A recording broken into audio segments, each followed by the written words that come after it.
Mais bonjour à tous, c'est Jérémy pour lire les 6 threads d'horreur que je vous avais pas lus. J'avais 11 histoires et vous avez lu 5 histoires, et aujourd'hui il y aura 6 threads d'horreur. Bienvenue. Pardon. Merci pour la vidéo de jeudi 29, j'ai pas eu le temps, vraiment. Parce que des choses qui se sont passées et j'ai pas eu le temps. Mais aujourd'hui on va lire donc du coup les 6 threads horreur que je vous ai pas lus. Donc 6, 6, 7, 8, 9, 10, 11. Ça fait 6. Il y en avait 11 en tout et c'était bien. Je vois un coup et on est parti.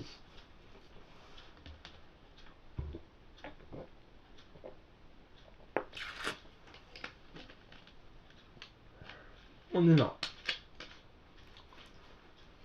La station-service. La nuit était sombre et brumeuse, et Denise luttait pour rester éveillée. Alors que la route était sombre, froide et détrempée, le micro, le niveau d'essence de sa voiture devenait dangereusement bas, et elle ignorait totalement où se trouvait la prochaine ville. Juste au moment où elle allait arrêter la voiture pour dormir sur le bord de la route, elle aperçut une petite station d'essence douteuse. Malgré tout, euh, comme elle n'a pas le choix, elle s'y arrête. Pendant que le commis fait le plein, ce dernier semble très... Je sais plus où j'en suis. Ah, très distrait par l'arrière de l'U du véhicule, je sais pas trop comment ça se dit. Il s'exécute alors, enfin, mais lui demande d'ouvrir le chapeau parce qu'il flaire un problème. Alors qu'il se retrouve seul dans une petite station-service, délabrée au plein milieu de nulle part, et le commis a des comportements étranges, le tueur de Denise fait Balula Shabad. Ça va être un peu long là. Il lui demanda de sortir de la voiture pour venir voir le moteur. Elle hésita tout en se demandant pourquoi elle ne se mettait pas à crier et qu'elle arriva devant la voiture. Il l'attrape par le bras et lui dit: cette voiture a besoin d'une remorqueuse. Vous devez venir avec moi dans le bureau. Puis il lui met la main sur la bouche et l'entraîne de force à l'intérieur du bureau. Une fois à l'intérieur, il lui dit: il y a un homme couché sur le siège arrière de votre voiture. Nous devrions appeler la police. La femme apeurée partit en courant vers sa voiture et fila à toute vitesse sans regarder derrière. Au bout de quelques minutes, Denise regarda dans son rétroviseur. Elle vit un homme avec un chandail, un capuchon et une hache dans la main sur la banquette arrière. Sur le champ, d'un mouvement de bras, il décapita la pauvre femme avec sa hache. Cadavre de Denise fut retrouvé quelques jours plus tard. Des années après ce drame, la police est enfin parvenue à mettre le grappin sur le tueur en série qui avait eu la peau de Denise. Avez-vous regardé sur la banquette arrière de votre voiture? Bah, je vous conseille de le faire. David McCallum et son jeu de Ouija. Oh, vous connaissez tous où ça mène. Quelques jours avant Noël 95, dans le quartier de Mayfair à Londres, David McCallum aborda deux gars âgés de 15 ans et leur proposa de venir chez lui écouter du heavy metal. Étant passionné par cette musique, les adolescents Michael Eridge et Stephen Cullen acceptent l'invitation et suivent ce nouvel ami plus âgé qu'eux.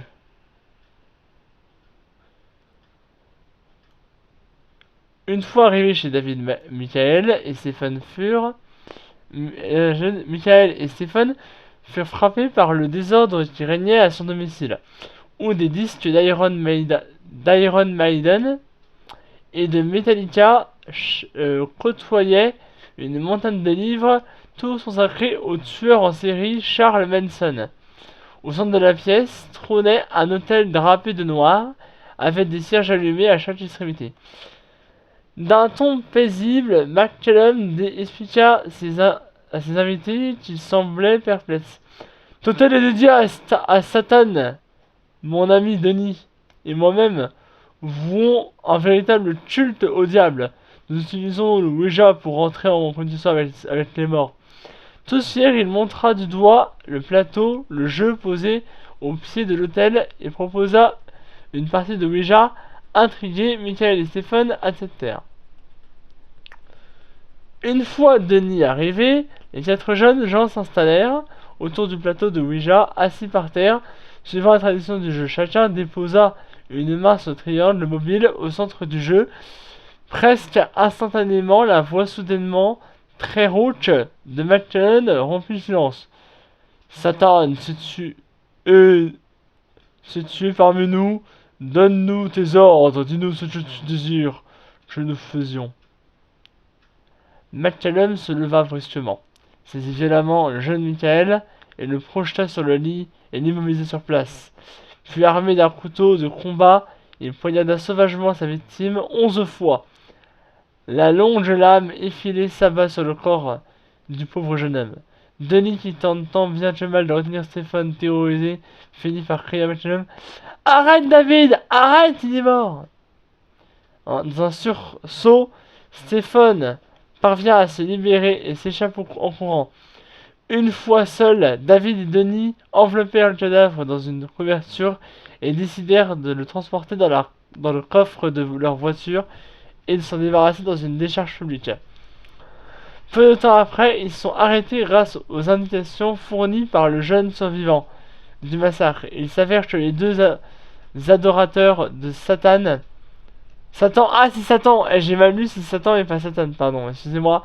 Excuse-moi pour Satan, ne me fais pas de mal, s'il te plaît. Faisant déjà l'objet d'une double enquête psychiatrique et policière pour divers événements survenus dans le passé.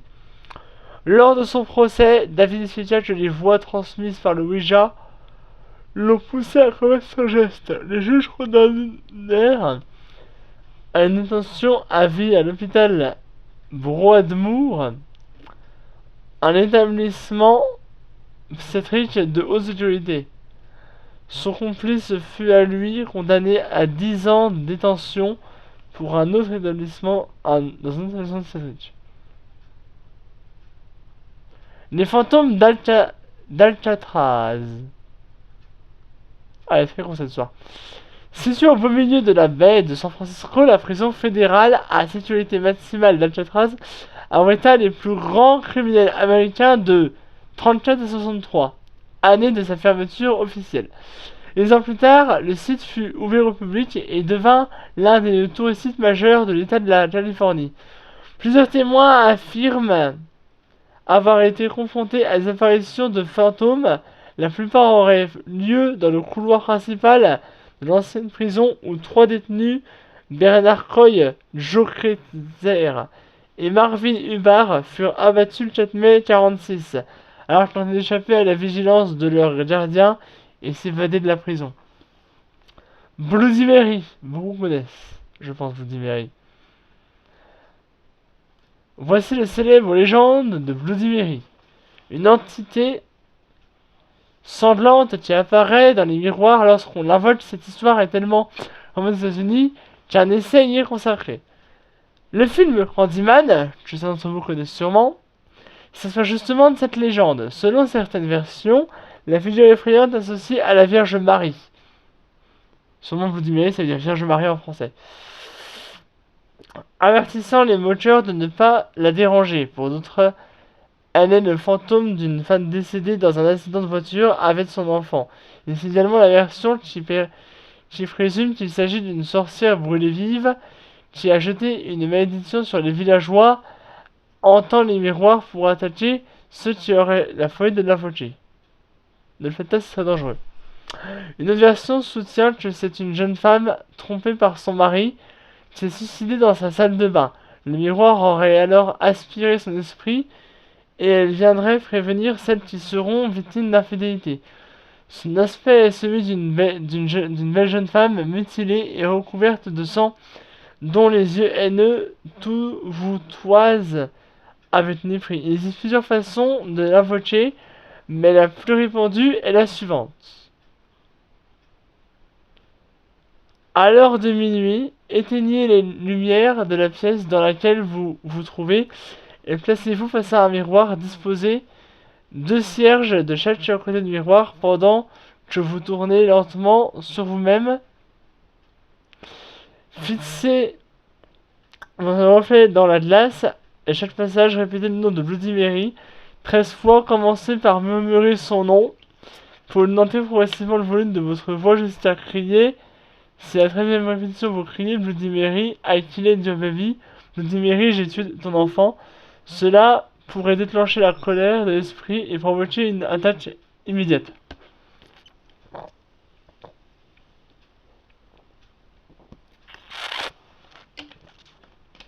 En entendant Bloody Mary par El Marie, vous pourriez voir apparaître Satan dans le miroir.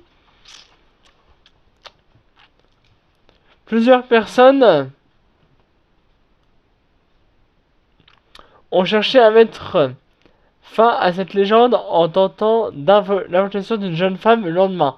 Son expérience était tellement perturbée qu'on ne sait jamais ce qui s'était réellement passé. Une autre personne, après avoir crié « Je ne crois pas entendre Bloody Mary », et une dernière personne a osé tenter l'expérience après avoir averti la police et ses proches. Le lendemain, on la retrouva poignardée dans la salle de bain.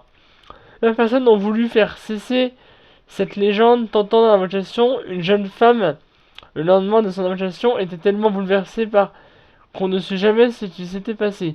Une autre s'est cassé la hanche en sortant de la salle de bain après avoir crié « On envoie toi Bloody Mary ». Une dernière tente d'expérience après avoir prévenu la police et son entourage. Le lendemain, on la retrouve poignardée dans la salle de bain.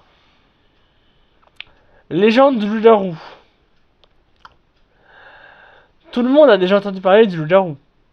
Selon la légende, lors des nuits de pleine lune, le loup-garou se métamorphose en un immense loup doté de sens développés et posséderait soudainement les caractéristiques de cet animal fort et redoutable. En cet état, il attacherait ses victimes, causant parfois de nombreux décès en une seule nuit. Les gens qui verraient les loups-garous comme des créatures diaboliques les pourchasseraient en utilisant de l'eau bénite et des vannes en argent, des éléments qui les repousseraient et pourraient les tuer. C'est quoi je fais ça? Tu me fais... c'est pas respectueux pour vous, désolé. Hein. De roter en pleine vidéo, c'est le seul youtubeur à faire ça, je crois. La transformation d'un humain en loup-garou est attribuée à une morsure faite par un autre loup-garou. La malédiction prendrait des effets dès la première pleine lune, qui sur cette morsure, même après la pleine lune, les loups-garous garderaient certains traits bestiaux tels qu'une voix et des yeux modifiés, une forte pilosité faciale et des sourcils se rejoignant au-dessus du nez, des zones légèrement rouges, l'index légèrement plus long, des oreilles plus basses et pointues, ainsi d'un surplus de poils sur les mains, les pieds et le dos. À moins que j'ai reté en vidéo, je ne sais pas. Au fil du temps, le loup-garou est devenu une figure légendaire associée à des ânes damnés qui ne trouvent pas le repos dans leur tombe. Certaines légendes évoquent également l'existence de filtres magiques qui pourraient aider les loups-garous à retrouver leur forme humaine.